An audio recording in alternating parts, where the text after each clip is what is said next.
Hello, new music. Also, hello, Professor Bright here. Welcome back to the Sunless Skies, where we just discovered that the autosave is at the port, not out in the middle of nowhere, which is very useful if you try to test the limits of where you can go, like we just did last episode. Although, it occurred to me between episodes, didn't actually go to the edge of the map, properly speaking, just because, there's more space up here. But, oh, does that just stretch on infinitely? Oh. I see. Or at the very least, it stretches on for a very long time. Yeah, we're just gonna close that, thank you. Alright, good to know, good to learn. But no, I think our time with Sunless Skies is better spent exploring and seeing what's out there and possibly trying to kill pirates, who might actually just be the Tackities. Not sure.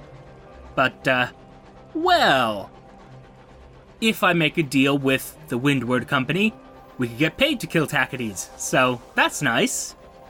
Although ideally... What was that?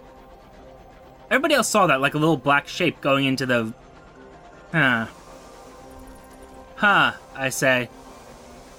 What's causing that? Is there something else out here, besides the cantankery and the various trains? Yeah, there's more of this black stuff coming out. What? What am I looking at here? What are you? You just an island with a bunch of trees? Huh. Oh, those are leaves! Oh, and here's a chance to actually test out if I've sort of figured out combat. Except it's probably much tougher than I am, but... well. Let's see what can be done. Yeah. And... Nope, that's the wrong way to strafe. That is not what I wanted to do. That's also not what I wanted to do. And it worked, sort of, kind of. Oh, apparently those are marauders. Good to know. You've defeated a reach marauder.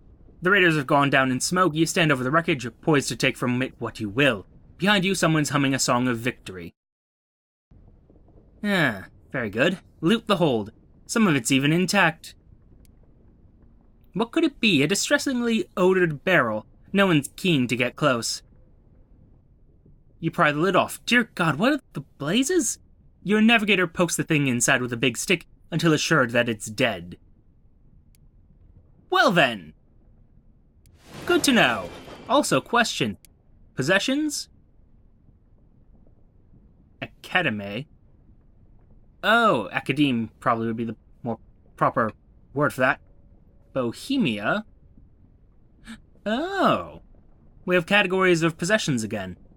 Interesting. That was back in Fallen London where you could get different types of souls, you could get different types of various other things. Ooh, hello. The Coromandel. Ooh, like it. Plating, an auxiliary. And we are actually quite close to our hold limit. It would be nice if that was showing up somewhere around here, but oh well, regardless. Interesting. So I'm going to take a moment to explore the menus real quick because, well, we haven't done that yet. And this did not show up previously. I wonder if it's because I loaded or why. But we had different stats earlier, unless I'm very much mistaken, which is entirely possible. Citizen Inspector, took her to Port Prosper. Delivering a settler, about that. Leadbeater and Stainrod Nature Reserve. Where was that, though? I didn't actually pay attention. Didn't really care.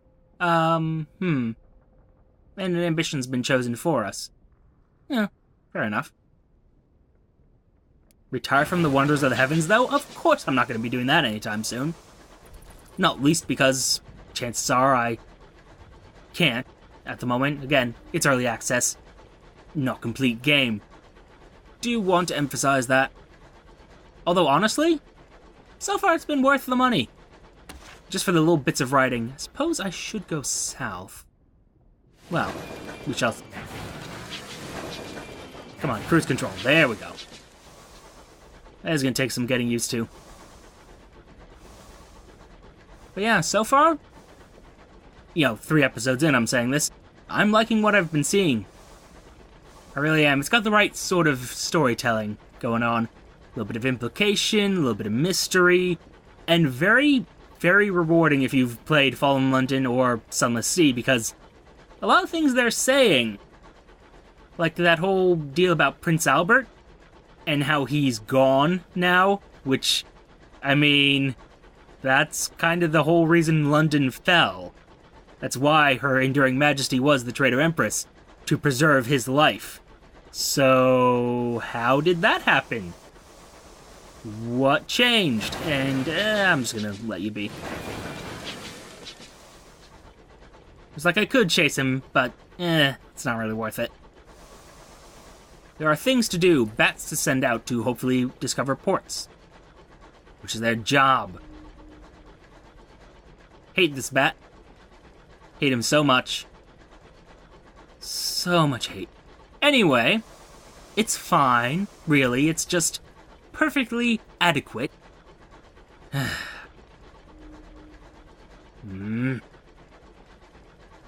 course, now I can't spam it because it takes up... Interesting. Takes up supply. Roughly 12% or 10% of your supplies. Interesting. I'd say 10%. Ah. Well, we'll go in the right direction. Yes, I say 10%. What I actually mean is 10% of a crate of supplies. If you used up 10% of your supplies, that'd be a much bigger issue. Although I'm curious. Can you discover something else? Nope. Okay. So, onward to somewhere else. Somewhere out there. And if I remember the lyrics to that song, I might say more, but I don't, so we're just gonna drop that. How much further? There we are. Not that far away, I suppose. Still, it's very empty, and the stars are starting to stare. It's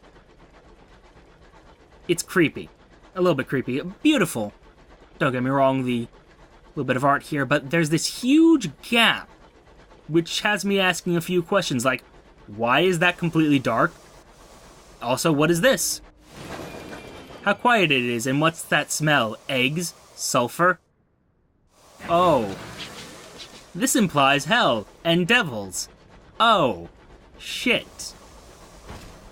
Also, that's a physical object. Good to know.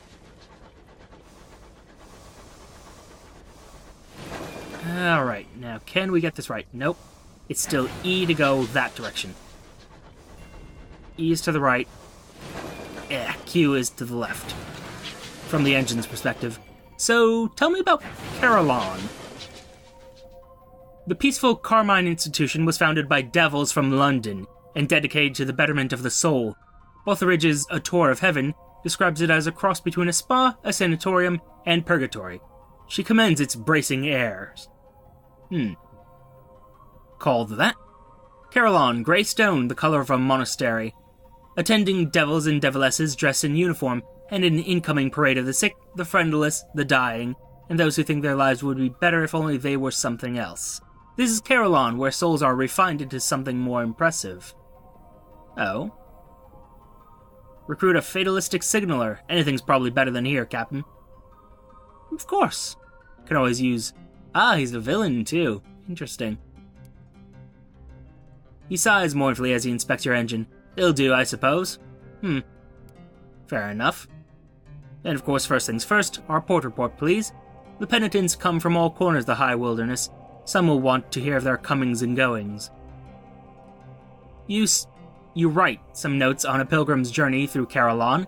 The first port of call is the beehive-shaped office at the center, or more accurately, the long queue leading into it. From there, the infernal attendants direct them to one of Carillon's 7 gardens to undergo penances. They certainly look penitent by the time they emerge. Presumably their souls are much improved, not that you can tell. 7 layers of hell, 7 deadly sins. Curious. Go speak to the presiding deviless. She's an artisan of souls. Perhaps she can do something with yours. Perhaps she'll just offer you advice. Please don't take my soul. Yay, 100% chance of success, which I doubt is going to last to the fully released game, but I'll take it. Led between the wickerworks. The presiding deviless works in an office shaped like a beehive, a stone and wickerwork building that stands all alone in the middle of Carillon's central courtyard. She conducts intake interviews with new patients one by one. After a long time in line, you reach her at last. Greetings, how may we stretch, stain, purify, and strengthen you? Now you've come to Carillon. Strain? Okay, strain, not stain. We shall see. Oh, hi. Yeah, that's not terrifying at all. Anyway, her apron is starched, her dress pinstriped. There's a stack of patient files on her desk, color-coded. The corners of her mouth say she knows something to your disadvantage. Ask her about Carillon. She must be used to explaining to newcomers and to those whose memories are attenuated by pain. We do whatever is necessary to reclaim unsatisfactory souls, she says. She sits back in her chair, and you can imagine her making just such a pitch to princes of hell. For humans, primarily, though we do attend to a few other creatures elsewhere on the great chain. They come to us with souls that are stained, disused, in every kind of sordid condition, and we make them acceptable again. Most of those who come to us are volunteers. The rest are beyond the position of being able to volunteer, consigned to Carillon by their families or employers. Employers? Question? After a stay in Carillon? What then? One should not enter if one does not know how to leave. Yeah, that seems like a great idea. Most people go home again, she says. Some find that they are weary of their souls and pass them on to us. We operate on that slender profit, and on what we can get from donations or from sales of penance and forgiveness. She looks at the blank page before her. But what about you? You look sturdy enough to make full use of our services. Are you afraid of needles? What's your view of worms? Which do you fear more, venoms or poisons? She takes down a page or two on all your least favorite things. This seems like a terrible, terrible idea. Listen to her proposal. She's prepared to offer you a deal. Listen, she says, you're free to make use of Carillon. Take a penance or two. Alter your soul. I think you'll find our services very imaginative. But there's another matter I hope you will look into. A devil in rose-colored gloves. He used to supervise the Gaslight Terrace. He was removed from that position, but I fear he may still not be entirely aligned with the objective of Carillon. If you find out anything about him, anything to his disadvantage, she looks grim. Bring me the evidence, and I will reward you. Oh. Interesting. Purchase an indulgence. All the other types of penance are slower and more difficult. Ah. A jumble of undistinguished souls, you say. Interesting. Well then, this is a place. Okay, I'm going to return to the center of Carillon. There are other patients waiting to see the Deviless. Come back if you have any questions, says the Deviless. She's already opened the next file on her desk. Well then. Well, we have found Hell's Sanitarium. Brilliant. Anyway, moving along. Not going to discuss the implications of the place, because I think they're pretty obvious. Visit the Gaslight Terrace. Dozens of newcomers walk in that direction. It must be a safe choice. No, it's not. Your companions are a lady in an unbuttoned cloak and a young male student. They talk among themselves about the seasonable warmth, and about how the yellowish glow of the lamps does not show blue silk to best effect. Their words are commonplace, their hands folded and gloved, their opinions supplied by a respectable gazette. You've almost forgotten them, even while you're still walking together. The path descends by shallow steps to a broad terrace, as crowded as an imperial exhibition.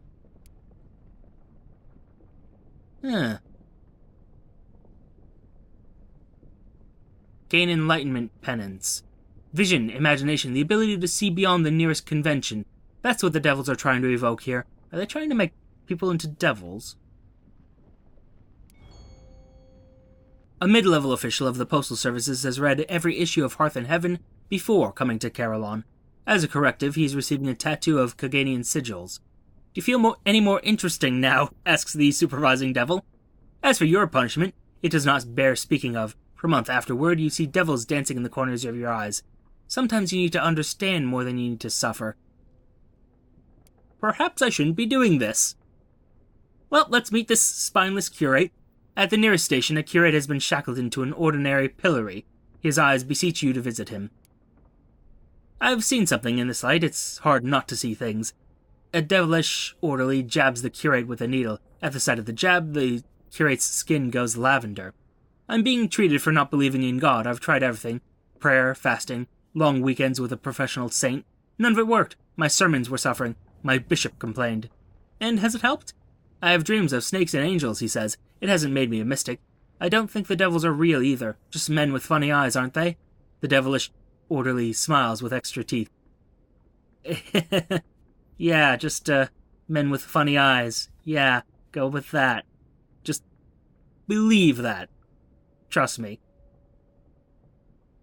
Okay. I see, he says. Pure, lightless soul. Perhaps you fall into habits. Perhaps you haven't stretched your imagination lately. You have one and all. Needs soul flaw, lightless. Oh! Oh, hold on. Yeah, I'm going to return to the center of Carolon. We'll discuss this in a moment. Hold on. I do believe I have some peculiarities. Soul flaw, flickering. Soul light is unpersistent, as seen in failing incandescent light. Okay, so I did actually have these soul flaws. Soul light is unpersistent. Is this my own soul? Is that what I'm getting out of this? Huh. Interesting. But still, let's go back in. Enter the bell garden. The ascent is rocky. The sound of chimes is audible all the way down here. You put your foot on the first step, and a devil blocks you.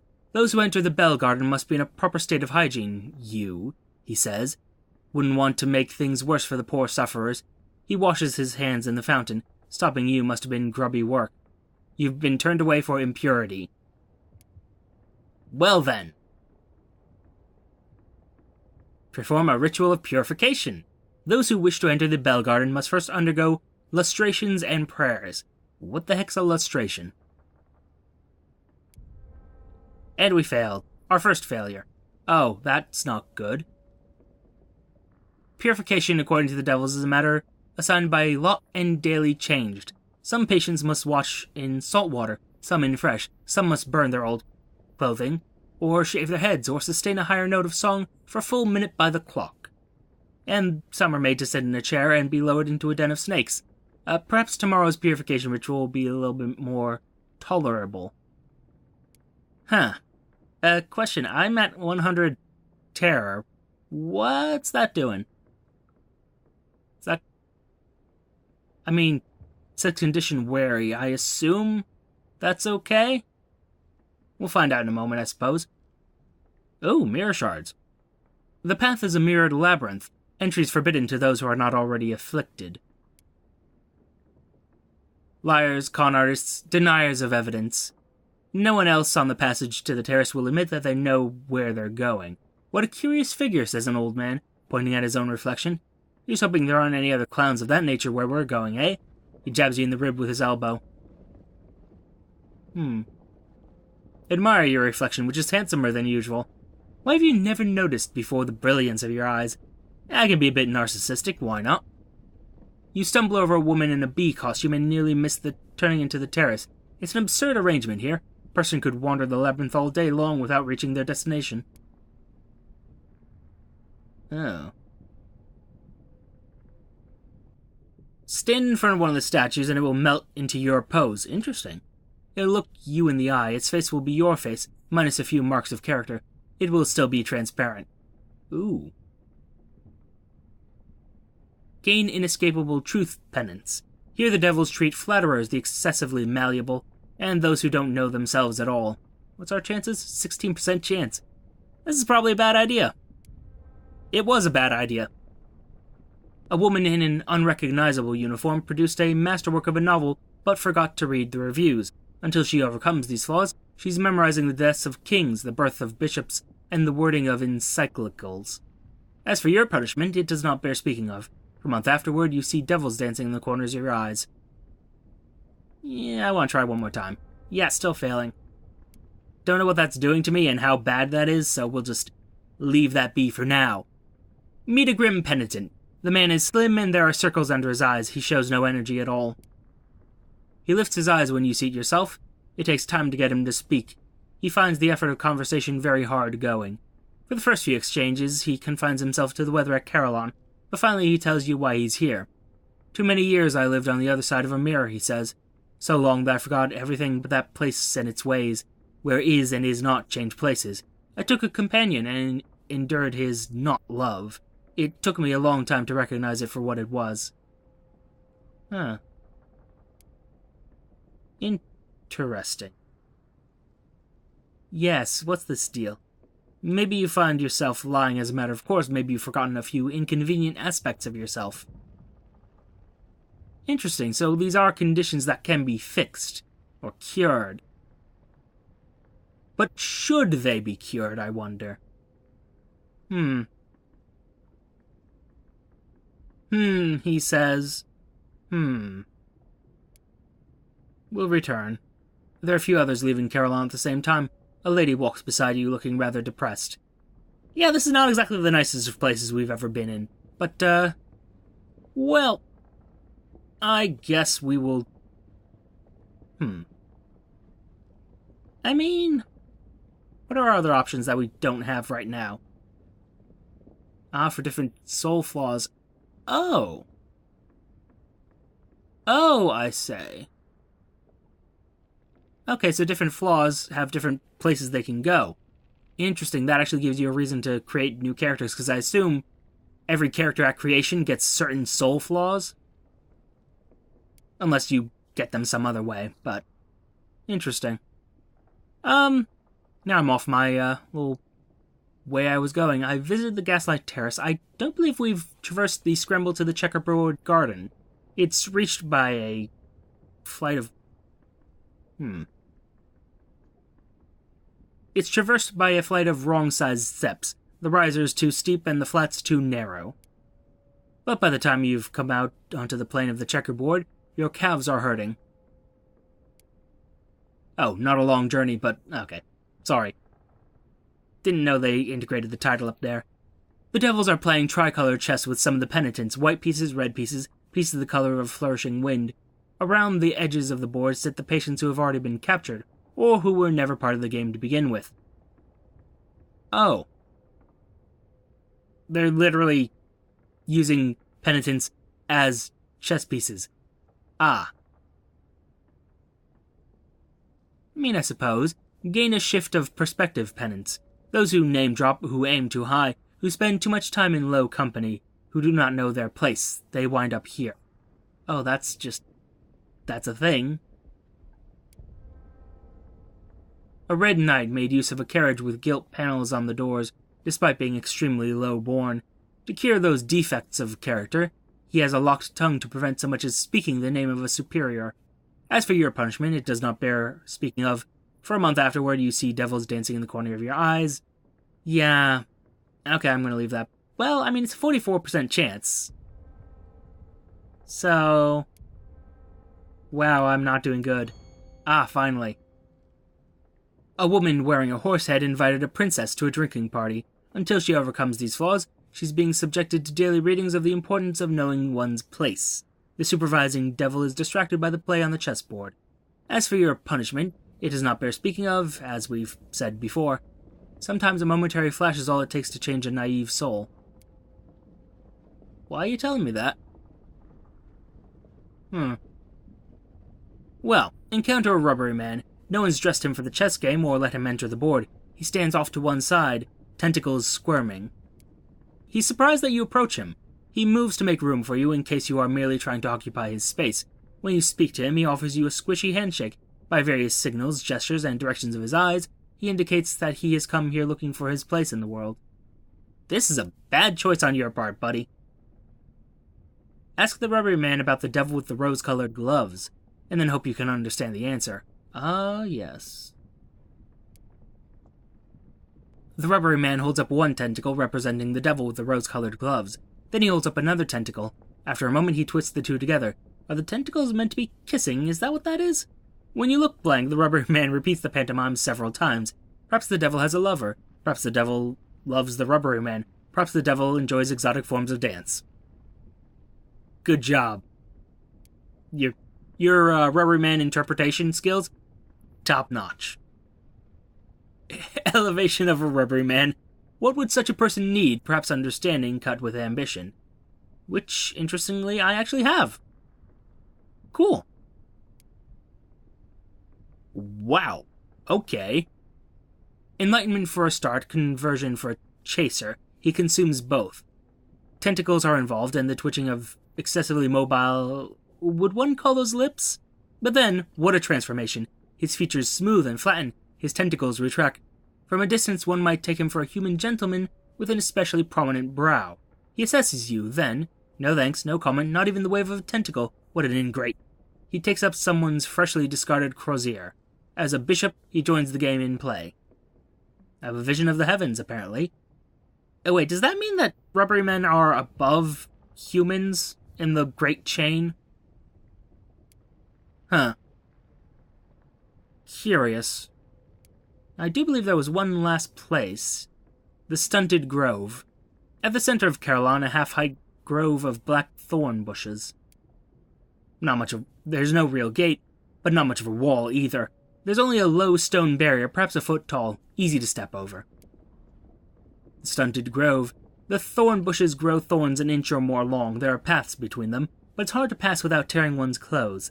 The devils who work here have scratches on their forearms, though they do not seem to mind. There's not a single comfortable place to sit. Meet a professional penitent? Okay. She collects penance for other people. It's a slow process, but the quality is better than the indulgence penance one may buy at the gate. Ah.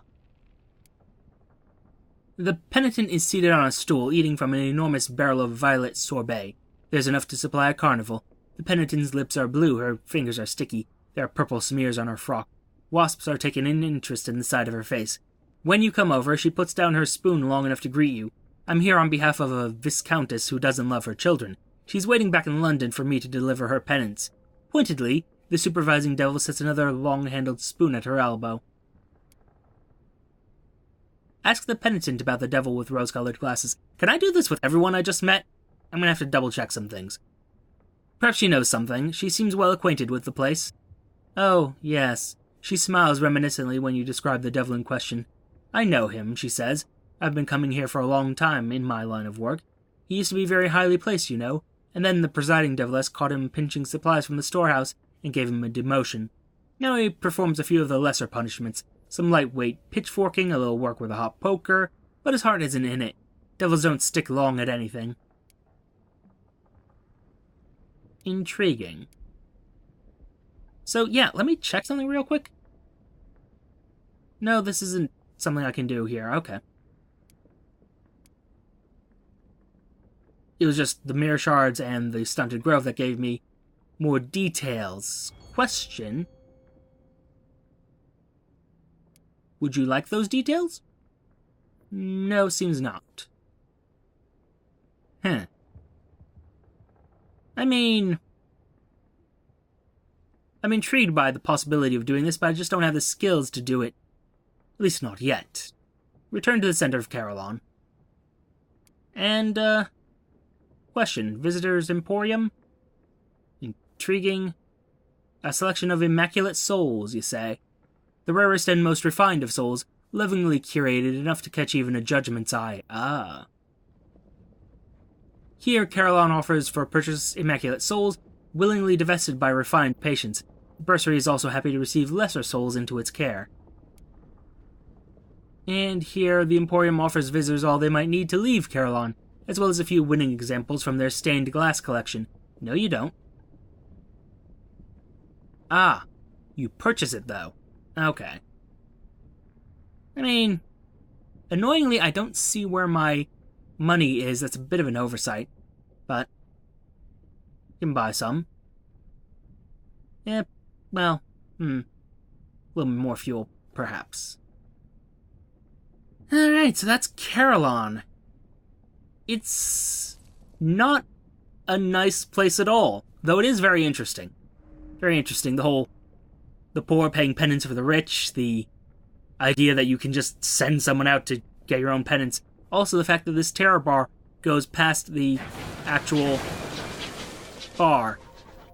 I mean, early access and all, but still. You would think that would not happen. Oh, there we go. A bump in the night. Midnight, London time. You're alone on the bridge. While consulting your chart, a loud thump makes you look up. A frozen corpse is pressed against your forward windows, trapped there by your speed. The wind must have plucked it from some lost wreck and carried it into your path. The corpse's glare is insistent. Its mustache is bristled with frost. I love this idea. I mean, normally this is what I would do, but I've got to do this. Try to shake the corpse off by employing a series of drastic maneuvers. Whoops. Your vessel lurches one way, then the other. A burst of acceleration, a dramatic brake.